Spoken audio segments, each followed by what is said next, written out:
Hey folks, and welcome back to another video. So this is going to be part 2 of my March book wrap up. Let's just get straight into it. The next book I read was an audiobook which I borrowed from my library box called Borrow Box, which is pretty much the same as Libby, I believe. And this was I Kissed Shara Wheeler by Casey McQuiston, narrated by Natalie Nudas. I'm not too sure how to pronounce that, I do apologise. So this one follows Chloe, who has winning on her mind and beating her long-term rival Shara. But when Shara kisses her and vanishes, Chloe goes on the hunt to find out why and makes a motley crew of friends along the way. So overall I gave this one a 3 out of 5 stars. I thought it was gorgeously queer, and the rivals to lover kind of cat and mouse aspect of it I quite enjoyed. It was a YA mystery serving kind of like a tie-up of Looking for Alaska by John Green and Pretty Little Liars in vibe, I would say. I loved the amazing conversations that they had on gender, sexuality, ID. I thought all of those were really valid and really well put, especially coming from the perspective of like high school ages. I didn't like how insufferable Shara Wheeler was though, and because she's kind of like this main driving force for the plot, she kind of crops up here and there, and then comes out in more of like a bigger portion near the end of the story. But I just didn't vibe with what felt like attention seeking exploits, and she just irritated me as a character, to be honest. I felt like Chloe's top layer of motivation for indulging in this goose chase that Shara had kind of orchestrated felt a bit obsessive and just unrealistic. I also weren't very keen on the voice actor, but I absolutely adored the banding together of different cliques and the breaking down of social constraints. And yeah, I loved the last 35%, I would say. I got 2 quotes for this one. So we have here: "A lot of us, a lot more than I thought, are doing whatever it takes to survive in a place that doesn't feel like it wants us." And the second quote is: "And sends up her only prayer of the last 4 years, may we always come back to each other." Next up, physical books. I finally finished volume 6 of The Sandman, Fables and Reflections by Neil Gaiman. This is published by Vertigo, and I bought this on Vinted. Originally, I think I bought the first, well, the volumes 2 to 6, yeah, 2 through to 6 through Vinted secondhand, and I'm trying to find the next volumes secondhand as well. So if you guys have any suggestions of where to look, I might go on like World of Books or something like that, or Books to Doors and have a little look. But yeah, overall I gave this one a 4 out of 5 stars. I absolutely loved this. This is another one of the more short story kind of collections.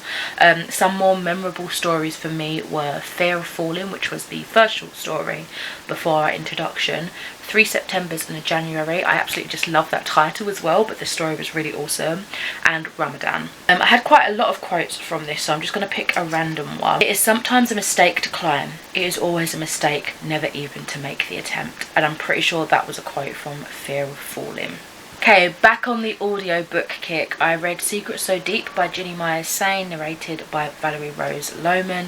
And this one, published by Electric Monkey. Again, I used Borrow Box to listen to the audio, and I gave this one, unfortunately, a 2.5 stars. Earlier in my part 1 of my book wrap up, I had read another one of this author's books and absolutely loved it. I think it was a 5-star read. So I kind of didn't want to be hyped up by loving that one and then being disappointed, so I did leave it quite a while, reading quite a few books in between before I got to this one, and still I just didn't think it was as good. I can't help but compare. I just didn't think it was as good as the first one I read by this author. I think Ginny only has 2 books out anyway. But this is a paranormal thriller following 17-year-old Avril returning to the place that her mum died, the theatre camp, to discover the truth behind what really happened all those years ago.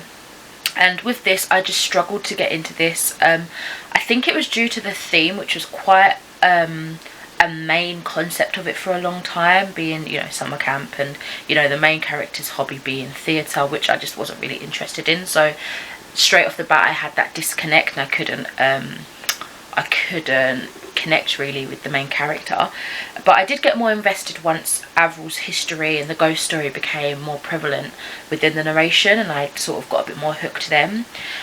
Surface level, it was definitely enjoyable, and it was an easy listen. Like, it's not one that I was feeling the need to DNF or anything like that, but I couldn't wholeheartedly sink my teeth into it like I could with Ginny's previous book.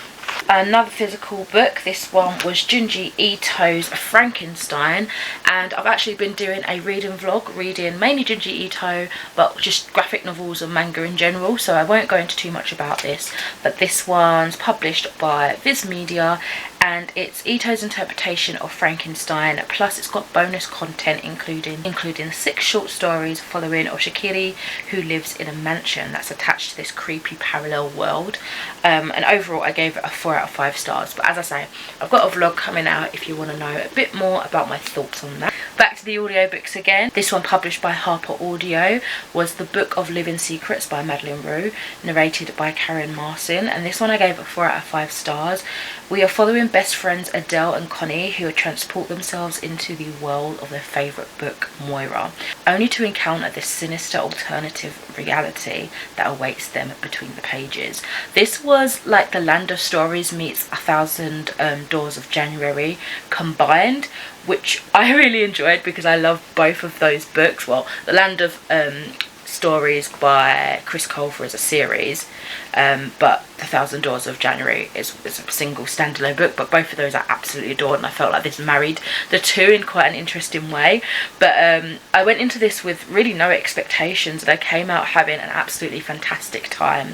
I love the concept of going into your favourite book only to find it wasn't what you expected, and it really kind of brings to light that age-old saying of never meet your heroes, and that's exactly what happened in this. It just was not what any of the main characters were expecting. I do think the ending was a bit too neatly wrapped up in a bow, but overall this was a really strong story, and I'm glad I ended up listening to it. Next up, I joined another of Hear Our Voices book tours. This one I'm actually doing a favourite quotes that I'll be releasing on my Instagram at the end of April, but I do have a video review that is probably already out or coming out shortly, which this isn't my book tour stop. I just really liked the book and I wanted to talk about it, so I won't go into depth here. But that was The Haunting of Alejandra by V. Castro, published by Del Rey.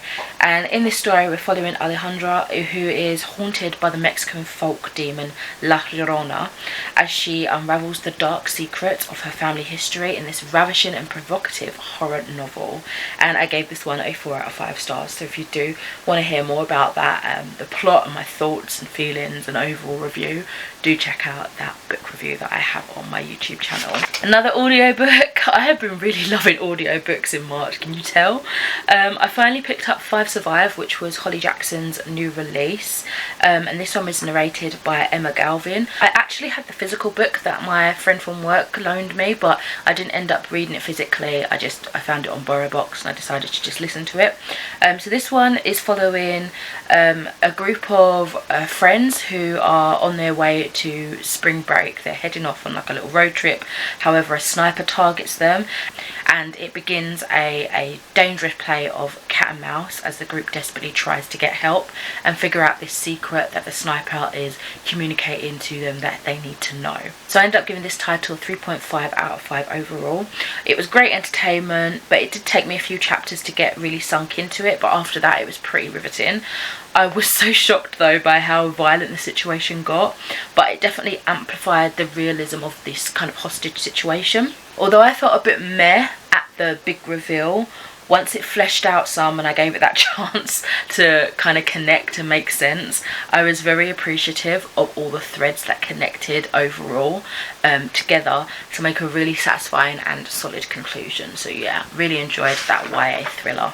After that, I read quite a load of Spooksville books, but I'll talk about the first one, and then I had another book in between, and then I kind of read them back to back, and those were all on audiobooks. So Spooksville 1 through 5 were all on my library app, so I pretty much just took them all out, and they were only like between 2 and 3 hours long to listen to, and I listened to things on like 2 times speed, so weren't long at all. But the first book is called Secret Path, and this is by Christopher Pike, narrated by Adam Vernier, and they're all narrated by Adam Vernier, these 5 that I listened to. So it's middle grade horror, release date in 1995, and for this first book, 3 friends take the secret path and pass through a dark doorway. On the other side is a terrifying parallel Spooksville. I gave this one a 4 out of 5 stars. It was very reminiscent of Goosebumps, Hansel and Gretel, and The Halloween Tree by Ray Bradbury. It was super quick to read, and it was just a charming and spooky story. I immediately dove into the sequel, but before I finished that, I finished my physical buddy read of The Long Way to a Small Angry Planet by Becky Chambers, which is the first book in the Wayfarer series, and I adored this one. So we're following a motley crew on an exciting journey through space and one adventurous young explorer who discovers the meaning of family. And I read this with Sharon Joy Reading on TikTok and Instagram. I ended up giving this a 5 out of 5 stars. I absolutely adored this. I loved that the focus was mainly on people and family and how that looks in a mixed species fleet traveling through space. I would absolutely adore a TV adaptation of this. I think it could be done really well, and I feel like a lot of the characters that I maybe necessarily couldn't have manifested accurately in my head would just look so intriguing on the screen, and I could really actually flesh out how they were supposed to be. I think that would be such a cool experience. I think my favourite character was Sissix, one of my favourite scenes being when she had her family reunion.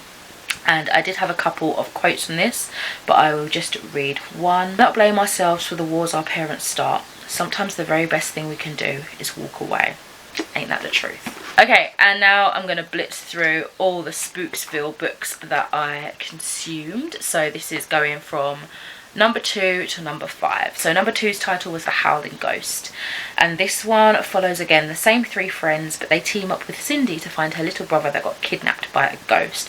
And this one I gave a 4 out of 5 stars again. So I love that each book follows a very different mystery, and it's kind of like a very standalone. I reckon if you wanted to, you could probably just pick them up randomly out of order. They're super easy and fast to breeze through. This one gave me more of a Scooby-Doo mystery crew vibe, but yeah, I really enjoyed it. Following from then, I picked up number 3, which was The Haunted Cave, and this story is following the now expanded quartet, exploring a famous cave just outside of town. Of course, they quickly become trapped and find they aren't alone in the dark after all. So this one dropped a star for me. I gave it a 3 out of 5 stars. I did enjoy seeing the dynamic of the group change as Cindy became more integrated into the friendship group. I wasn't as hooked as the first 2 books. Clearly you can see that reflected in the lower star rating, but still fast, fun read. Enjoyable, a little bit creepy. I like that. 4th book was Aliens in the Sky. This one is centered around aliens. When Adam and his friends stay up late at night stargazing, they get a visit from a spaceship and quickly become abducted. Of course. This one also got a 3 out of 5 stars. I did enjoy the different background, you know, being off planet and away from Spooksville, but still being just as weird and spooky. But I do wish we had more interesting moments with the alien technology, rather than just the cut and dry rescue escape kind of adventure mission. Yeah, it could have had also more to say about the Earth's demise, because it did have a little bit at the end talking about the Earth, the climate change, that sort of thing, touched on it ever such a little bit, but I feel like they really could have talked a bit more on that. And then lastly for those books for now, and also for this video, was number 5 in the Spooksville books, and that is The Cold People. And in this one, the children are exploring the nearby forest. The group finds huge blocks of ice, and they soon run into what is called the Cold People, running around town quickly trying to freeze all the inhabitants. This one shot back up to a 4 out of 5 stars for me. It felt more like a pivotal moment in the series. It did get, again, abruptly and quickly wrapped up, like everything just seemed easily fixed at the end. And when I say it's a pivotal turn in the series, I feel like it was something that could have easily have been carried on into the 6th book, but it still has these ideas and plot developments that I feel like could easily cause circumstances and issues for the characters later on. So I really hope that's the case, that we see a little bit more connection between the books at this point, because I think there's like 20 of them, of the books, so that would be cool to see a little bit more fluidity between them. So that is all for the books that I read during March. I hope you've enjoyed this breakup into a part 1 and part 2. Hopefully it's not too long for you to consume like this. And yeah, that's it. Let me know what you've been reading during March, what your favourite book of the month was, what you'd recommend, and I shall catch you in another one soon. Bye!